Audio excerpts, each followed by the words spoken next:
la espectroscopía. Bueno, en esta parte vamos a mirar cómo nosotros, a partir de los fenómenos con la luz y la materia, nos puede indicar la presencia o la cantidad de una sustancia en alguna muestra, como un cosmético, un alimento, un medicamento, en un producto natural. Y también vamos a mirar algunos apartes de la espectrofotometría, que será el tema que veremos más adelante. Entonces, ¿qué es la espectroscopía? Por definición, nosotros hablamos de una técnica que se basa en la obtención de espectros. La palabra en sí dice eh, como fotocopia o fotografía de un espectro. Y un espectro, de acuerdo a la definición, es algo que es ficticio. Pero aquí el espectro hace referencia a una imagen procedente de un proceso físico. Entonces la espectroscopía viene a ser una herramienta fundamental en el análisis químico, en el análisis clínico también, en el trabajo en el laboratorio, porque nos basamos en la interacción luz-materia para poder analizar muestras y diferentes materiales. Eh, Siempre se basa por dos tipos de procesos, o puede haber un proceso de emisión o puede haber un proceso de absorción. ¿Por qué un proceso de emisión o de absorción? Porque la materia puede absorber o puede emitir por sí sola radiación. Y si es una fuente de radiación, pues nosotros lo podemos medir. Esa es una de las grandes ventajas. ¿Por qué sucede el fenómeno de la espectroscopía? Primero, todo está relacionado con el átomo. Aquí tenemos un modelo de las componentes de un átomo, que tenemos los electrones que orbitan alrededor del núcleo, y en este núcleo tenemos el protón y el neutrón. Hoy en día se conocen alrededor de unas 15 partículas subatómicas y cada día se van expandiendo cada vez más. Entonces, de acuerdo a esa composición de los átomos, permite la interacción con la energía en forma de luz. Esta interacción va a permitir hacer algunos cambios a nivel estructural, lo que permite saber cuánta energía está interactuando con la sustancia. Como estamos trabajando con luz o con radiación, eh, la longitud de onda y la frecuencia la podemos medir fácilmente. Podemos graduarlo fácilmente. Entonces, por eso, al utilizar fenómenos lumínicos, pues tenemos la facultad de tener estos valores. Y dependiendo de esos valores, uno puede definir si hay una absorción o si hay una emisión de radiación. Entonces, de acuerdo a los estudios espectroscópicos, todo estudio o todo fenómeno que sea luz materia, pues debe estar a un pH adecuado. Si nosotros trabajamos con alimentos y trabajamos con medicamentos, el valor del pH es fundamental. Si nuestro trabajo es enteramente con microorganismos, los microorganismos son estables a determinados pHs, a determinados valores de acidez y de basicidad. Por eso es tan importante el pH. Tenemos la temperatura. Realizar estudios a diferentes temperaturas pueden variar un poco los datos. Por eso, cuando se trabaje este tipo de técnicas, hay que definir una temperatura de trabajo. Pues para tener eh, un mejor dominio del sistema. Tenemos la constante dieléctrica, aunque pues nosotros no hemos visto como tal constante dieléctrica, porque la constante dieléctrica hace referencia al solvente o al disolvente. Entonces, en palabras un poco más conocidas para nosotros, el disolvente es fundamental. La espectroscopía funciona con sustancias en estado líquido, y como muchos son en estado sólido, se hacen soluciones y diluciones para poder trabajar este tipo de técnicas. Entonces el solvente también es importantísimo a la hora de realizar un estudio espectroscópico. Hay otros aspectos a tener en cuenta, pero estos son los más importantes. Y más cuando nosotros trabajamos en entornos microbianos. ¿Qué es un fenómeno de absorción? Un fenómeno de absorción es un fenómeno, como su nombre lo indica, de atraer, de absorber, de retener radiación. Es como si la luz fuera una sustancia y de esa sustancia yo puedo retener una poca cantidad para poder analizar alguna muestra.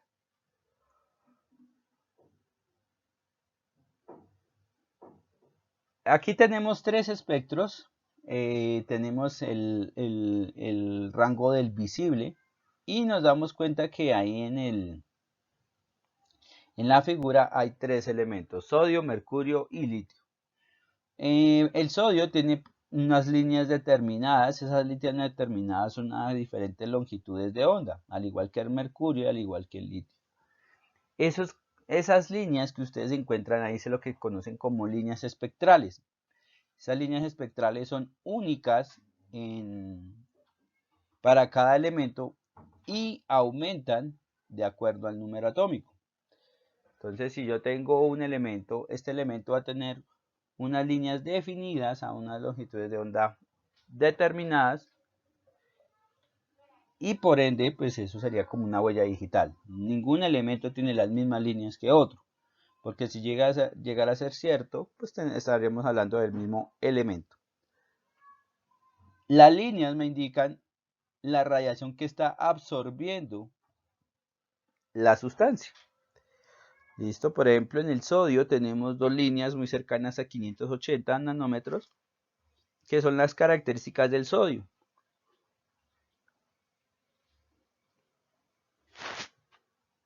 Y si nosotros vemos, el color es naranja y amarillo. Esos son los colores característicos, por ejemplo, del fuego, de la llama, de la combustión, porque prácticamente toda sustancia tiene en algo átomos y los iones sodio. Por eso nosotros podemos identificar elementos a partir de un espectro de absorción. ¿Cómo se determinó qué elementos y en qué concentración hay en el Sol? Por una técnica espectroscópica, más o menos similar a lo que tenemos acá. Si vemos el litio tiene como tan solo 4 o 5 líneas. Quiere decir que como el litio está casi al inicio de la tabla periódica, entonces no tiene esas líneas espectrales. Cada línea espectral hace referencia a un orbital, a un espacio donde los electrones se van a depositar. Entonces, como el litio tiene un número atómico tan bajo, quiere decir que no hay tantas líneas espectrales y por consiguiente lo del número es supremamente limitado.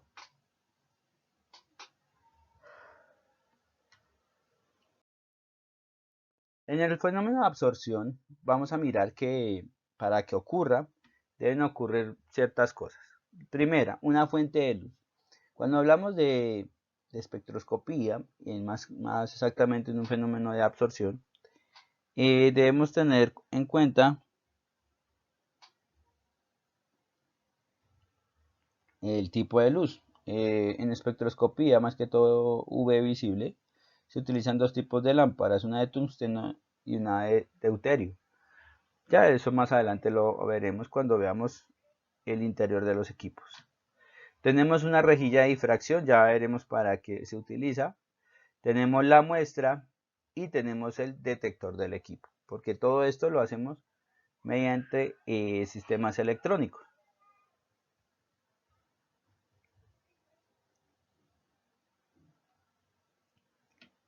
Colocamos la luz en la rejilla lo que va a hacer es filtrar esa radiación y va a escoger una radiación predeterminada. En este caso pues se escogió rojo, pero si el filtro se hubiera cambiado por otro elemento, pues filtra ese elemento para que pase y así pues tener una longitud de onda más definida. Después de eso, cuando interactúa con la materia, la sustancia de trabajo llega al detector, pero no llega con la misma intensidad. Ya después eso veremos que se conoce como transmitancia, pero toda la luz que llega a la muestra, parte de esa luz llega al detector. Esa diferencia entre lo que llega a la sustancia y al detector es lo que se conoce como el análisis químico y la ley de Lambert-Beer, que ese será el tema que se verá más adelante. Ya después de que toda la radiación que ha sido filtrada tanto por la rejilla como por el compuesto llega al equipo, en el equipo se establecen los niveles de energía. ¿Qué son niveles de energía? Supongamos que tenemos una partícula, una pelota, y nosotros tenemos esa pelota al iniciar, al subir una escalera. Al inicio de subir la escalera, pues nosotros estamos en la parte más baja. Esa baja se conoce como estado basal. Cuando hay un proceso de absorción, cuando recibe un estímulo por la luz, lo que estaba abajo tiende a subir. ¿Listo? Porque la energía ha aumentado considerablemente. Entre más niveles sobrepase, pues obviamente estará involucrada frente al proceso de absorción. Ya después de que se ha hecho todas esas determinaciones, muchas veces de manera sistematizada, se genera el espectro. Ese espectro, pues cada señal, cada pico, nos va a dar una información distinta. Esa información distinta nos permite determinar la cantidad que hay de sustancia en la muestra trabajada. ¿Listo? Bueno, los procesos de emisión. Cuando hablamos de emisión, estamos hablando de un procedimiento que es habitual en superficies y además es la parte inversa de la absorción. Aquí, ¿qué es lo que sucede? Cuando hay un proceso de emisión, la sustancia absorbe esa luz y emite sus líneas características. Por eso en el litio vemos solamente las 5 líneas que vimos anteriormente, pero de manera contraria, o sea, como si fuera un negativo.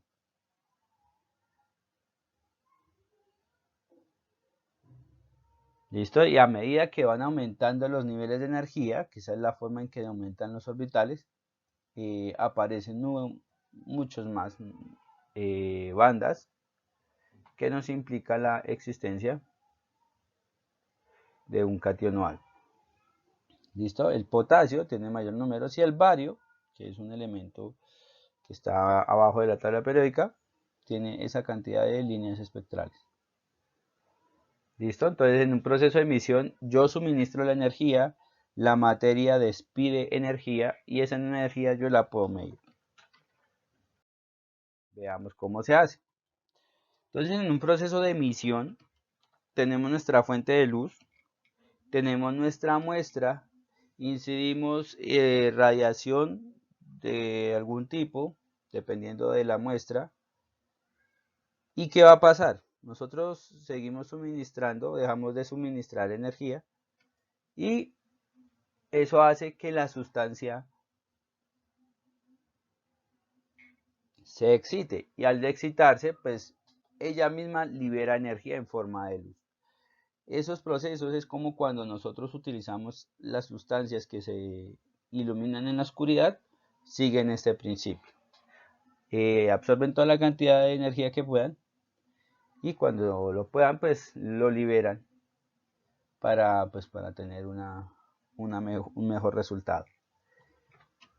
Todo lo que está emitiendo la sustancia la detecta el detector.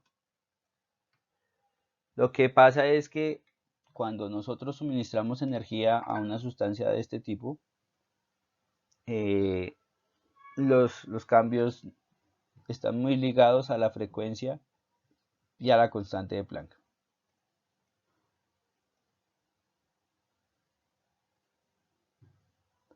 ¿Listo? Y eso pues nos permite generar el espectro, y a partir del espectro podemos cuantificar cuánto hay de cada uno en las longitudes de onda correspondientes. ¿Listo? Entonces, resumen, ¿qué técnicas nosotros podemos ver en la espectroscopía? Primero, la radiación del cuerpo negro. Un cuerpo negro es una sustancia que absorbe toda la radiación. De ahí viene la definición de la espectroscopía. ¿Listo? Un cuerpo que absorbe toda la radiación. Por ende, nosotros vamos a mirar todo el espectro sin ninguna banda, sin ninguna interferencia. ¿Listo? Por eso vemos los colores del arco iris. En el proceso de emisión, muchas veces se utiliza gas caliente o una sustancia que emita una gran cantidad de energía. Por eso, muchas de las técnicas se llaman fluorescencia o fosforescencia. ¿Por qué? Porque se excita a una energía bastante alta, la sustancia absorbe toda esta energía, emite luz dependiendo de las líneas espectrales. Entonces siempre cuando se hacen procesos de emisión necesitamos una fuente de alta energía. Para los procesos de absorción, las condiciones deben estar en condiciones ambientales, pues para evitar alguna interferencia por calor u otros tipos de radiación. Aquí lo que hacemos es interactuar con la sustancia, esta pasa a través del filtro y observamos todo el espectro electromagnético visible, y las líneas negras me indican cuáles de ellas o cuáles átomos se están absorbiendo en esa forma de radiación. ¿Listo? Aquí encontramos entonces cómo podemos hacer espectroscopía dependiendo de la muestra, porque la muestra debe estar disuelta en su solvente respectivo. Debemos tener presente también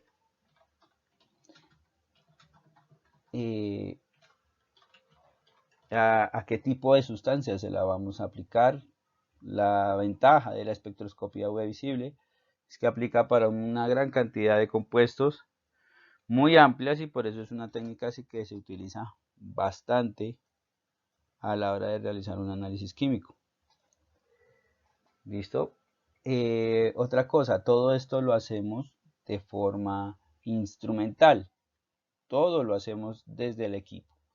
O sea, las partes manuales es solamente para programar, pero la captación de la energía, el filtro y demás, lo hace el equipo. Entonces, ahí está la importancia de la técnica. Un equipo va a ser un ejercicio bastante fuerte para obtener pues, los espectros respectivos. Esto permite también llegar a técnicas como la espectroscopía infrarroja, la resonancia magnética nuclear, la espectrometría de masas, como los más interesantes. ¿Listo? Y ese tema pues lo veremos en un momento posterior. Ya el próximo video, la próxima clase, pues vamos a mirar la parte fundamental de la espectrofotometría.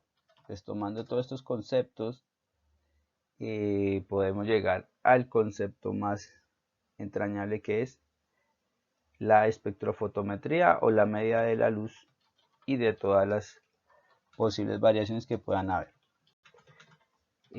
No siendo más, muchas gracias.